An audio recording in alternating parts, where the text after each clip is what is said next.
Hey guys, Aiden here with a brand new video. But first guys, if you like the type of content I make and you would like to support the channel, drop a like and a sub if you haven't already.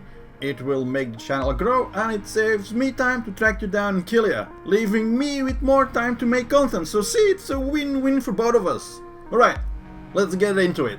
Hey guys, Aiden here with a new video.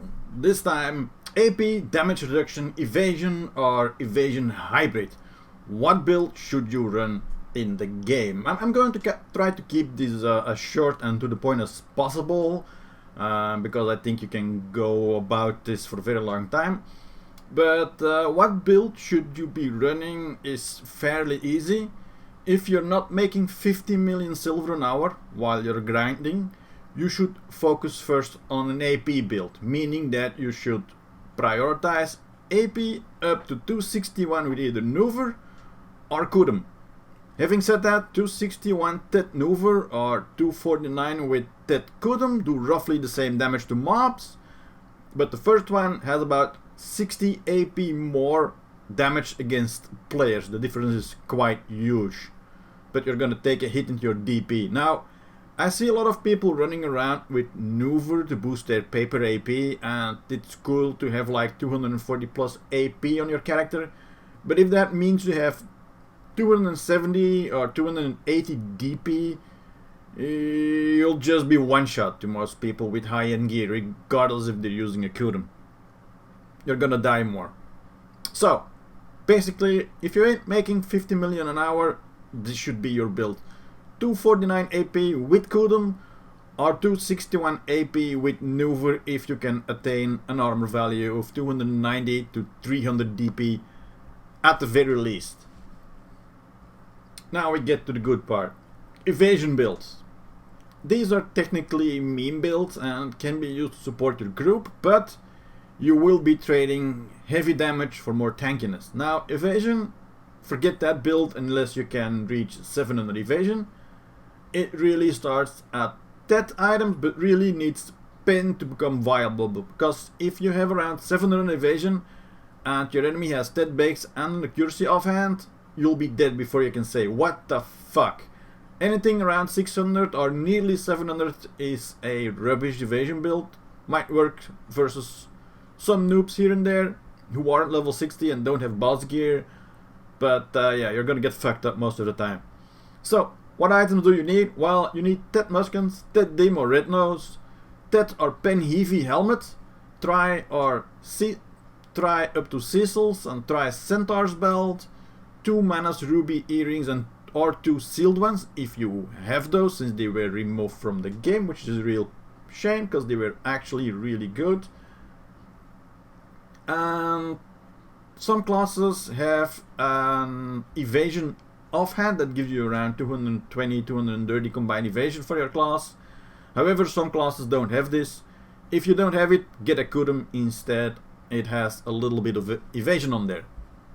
When should you run an evasion build? Well, unless you're a witch, wizard or a striker, your damage will be total garbage. So unless you have cash to spare and want to have some fun, I wouldn't recommend it.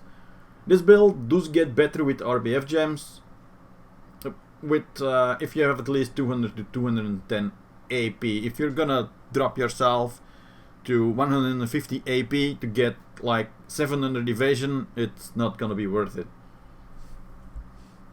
Then we get to the DP build, which is way easier to pull off than the evasion build, as you get to use the accuracy offhand. You'll get at least some damage in return. However, it's not as tanky against low accuracy players as the evasion builds are, but you won't get instantly wrecked by high accuracy players either, so it's a mix in between.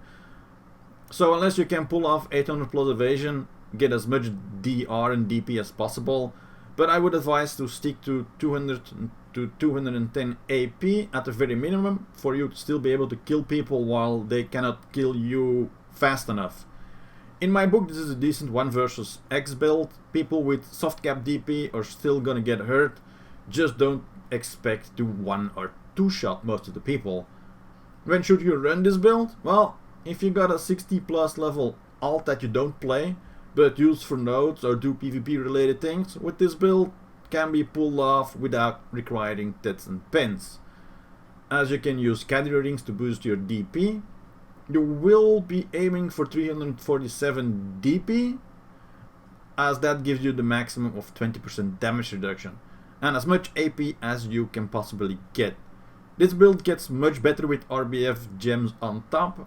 However, I wouldn't recommend using this in PvE.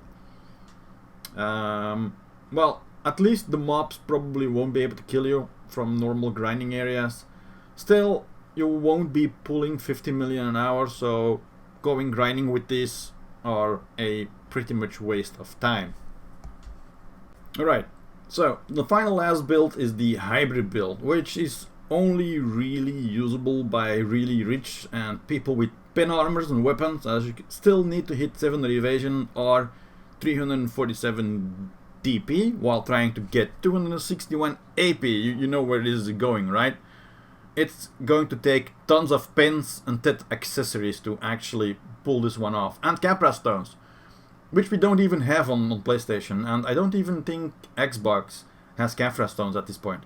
I don't know, but getting those stats to 61 while using a Cecil Snake in the center bells is really rough. But it will give you enough survivability to go up against other high AP players, but take a lot less damage from them while still being able to 1 to 2 shot them. So when should you run this build? Well, when you're playing this game for 2 years and have full pen armors and weapons. Not anytime soon anyway. So basically, you don't have 700 evasion or boss stat gear, don't try evasion or DP builds. It's just not going to work with green gear, and you are only going to destroy your actual silver per hour progress. If you have any specific questions about these builds, post it in the comments below and I will get back to you. And for those who want to know what I run on Ifrita, well, that's gonna be another video in the future. I hope this guide helps a little bit. I don't know.